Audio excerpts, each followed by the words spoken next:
Ada satu misteri dalam alam kehidupan, iaitu kenapa paus dia tak ada banyak lagi kanser daripada kita. Setiap badan kita ni diperbuat daripada sel, masuklah dengan haiwan dan tumbuhan yang lain. Dan setiap sel ni memang ada potensi untuk menjadi cancerous ataupun sel kanser. Ialah sebab kanser ni satu keadaan apabila berlaku mutasi genetik yang menyebabkan dia tak boleh berhenti daripada menyalin diri dia sendiri, jadi banyak bercambah sampai jadi tumor, sampai jadi barah. Jadi kalau ikut logik dia, paus lagi besar daripada kita dan sel dia ada lagi banyak daripada kita, 1000 kali ganda lebih banyak daripada kita banyak. Dan setiap sel ni bayangkan ada potensi untuk jadi kanser. Jadi sekali ikut logik dia, risiko untuk mereka dapat kanser tu lagi banyak daripada kita. Tapi itu tak berlaku bila saintis buat pemerhatian, manusia lagi banyak kena kanser daripada paus. Kenapa? Paradoks ni dikenali sebagai mitos paradoks. Satu pemerhatian yang menunjukkan bahawa bilangan sel pada badan satu makhluk tu merentasi spesies tak pun bersamaan dengan kadar kanser yang mungkin berlaku pada spesies tersebut. Dan jawapan ni mungkin ada kaitan dengan proses evolusi. Sebab evolusi ni kalau nak jadikan makhluk lagi besar, dia sebenarnya ada kompromi. Kalau betul saiz ni dikaitkan dengan risiko kanser yang meningkat tadi, proses evolusi akan memastikan mana-mana makhluk yang nak jadi besar kena ada sistem pertahanan dalam badan daripada kanser yang cukup bagus untuk dia betul-betul jadi besar. Kalau tak boleh ada sistem pertahanan ni, memang spesies tu akan pupus. Mana-mana makhluk yang ada pada ketika ini menunjukkan kepada kita yang proses evolusi pasti dah lakukan sesuatu pada mereka.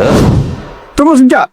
Sekarang The Patriot Asia ada online store. Jadi anda boleh pergi ke thepatriotasia.easy.co untuk membeli sebarang buku-buku yang baru dengan ada diskaun yang hebat, free gift, dan bila anda login sebagai pengguna baru, anda akan mendapat RM10 bila anda check up. Jadi, tunggu apa lagi? Boleh sambung video ini. Untuk pastikan mereka ada sistem pertahanan yang sangat bagus untuk mengelak daripada kanser. Gajah contoh dia, satu lagi haiwan yang besar. Kalau kita tengoklah, antara kita dan mereka, sistem pertahanan kanser mereka sangat bagus pada satu gene yang dipanggil sebagai TP53. Menghasilkan satu protein yang kita panggil sebagai P53 yang juga digelar sebagai Guardian of the Genome. Dah macam Guardian of Galaxy kan. Tapi P53 ni fungsi dia untuk memastikan kalau sel tu tiba-tiba nak jadi sel kanser, dia akan aktif menyebabkan sel ni menamatkan riwayatnya sendiri untuk mengelakkan sel kanser tu jadi lagi bercambah. Bayangkan manusia cuma ada satu saja salinan TP53 ni, tapi gajah ada 20 salinan gene yang sama. Dan ini berbalik kepada spesies paus tadi. Ada banyak cara bagaimana spesies paus memastikan mereka boleh kurangkan risiko kanser. Salah satu dia